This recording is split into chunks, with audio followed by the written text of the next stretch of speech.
प्रिय छात्र छात्राओं, कैसे हैं? आशा है आप सभी स्वस्थ होंगे और अपने अध्ययन के कार्य में रत होंगे।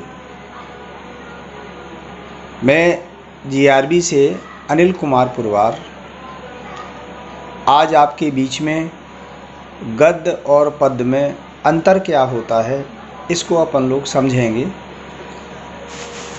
गद्य और पद्य में मूलभूत रूप से हिंदी साहित्य को दो भागों में विभाजित कर दिया गया है। तो एक को हम गद्य साहित्य कहते हैं, दूसरे को पद्य या काव्य भी कह देते हैं। विषय की दृष्टि से गद्य और पद्य में यह अंतर है कि गद्य के विषय विचार प्रधान होते हैं और पद्य के विषय भाव प्रधान होते हैं। और जो विचार हैं वो हमारे मस्तिष्क में जन्म लेते हैं और भाव हैं हमारे हृदय में जन्म लेते हैं। तो दिमाग और दिल का खेल है। दिमाग हमारे गद्य में चलता है और भाव और कविताएं हमारे हृदय में चलती हैं। दूसरी भाषाओं के समान इस भाषा के साहित्य में भी पद्य का अवतरण गद्य के बहुत पहले हुआ है।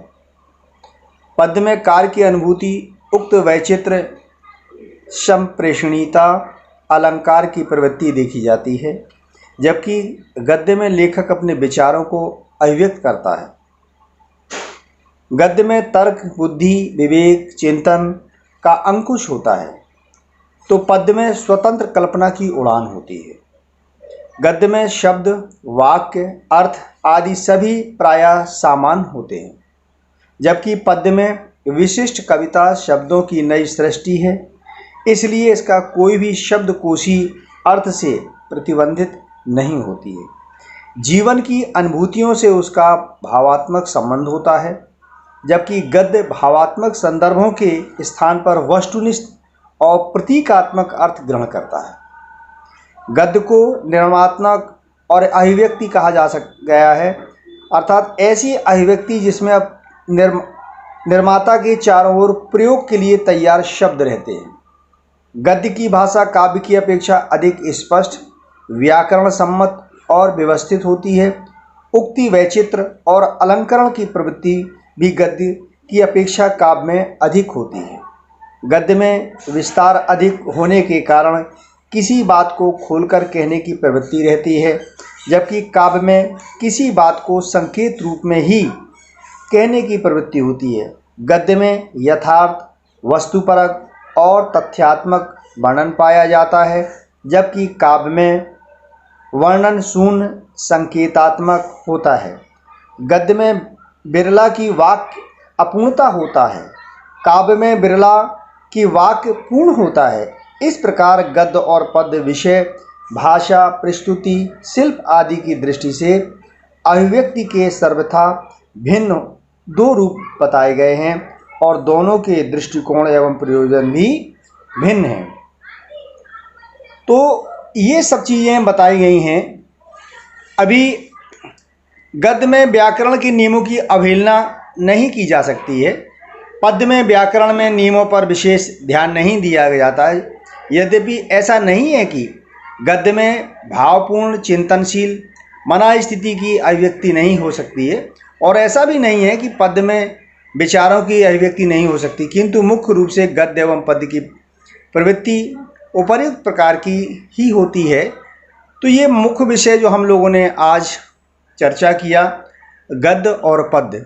गद्य में आदमी जो भी विचार मस्तिष्क में हमारे जन्म लेते हैं उनको लिपिबद्ध तरीके से लिखते हैं, और लिखते तो पद्य में भी हैं, बशर्ते उसमें स्वतंत्रता होती है, हमारी कल्पनाओं की उड़ान होती हैं कि हम कितने ऊंचे, हम कौन से भाव में कब बह रहे हैं। कभी हमारी मन स्थिति वीरतापूर्ण रस में डूबा होता है तो हम वीर रस की कविताएं रचने लगते हैं।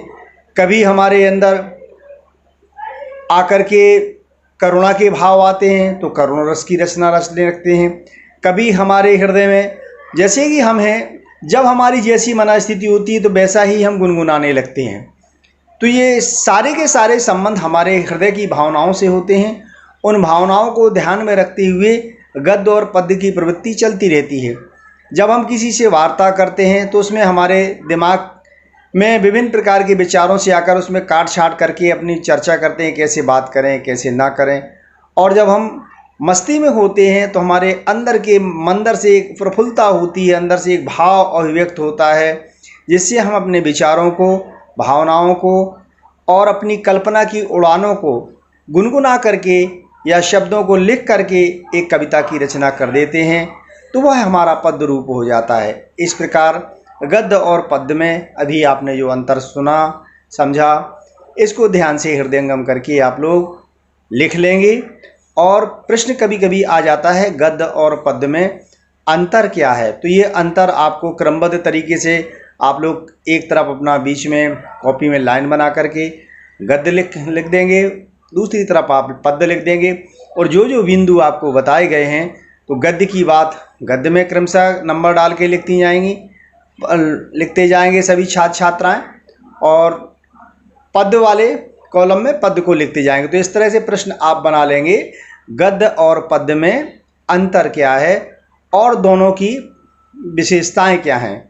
धन्यवाद। आज प्यारे बच्चों, गद्य और पद्य में आपने पढ़ा। अगली कड़ी में अगला विषय आपसे लेंगे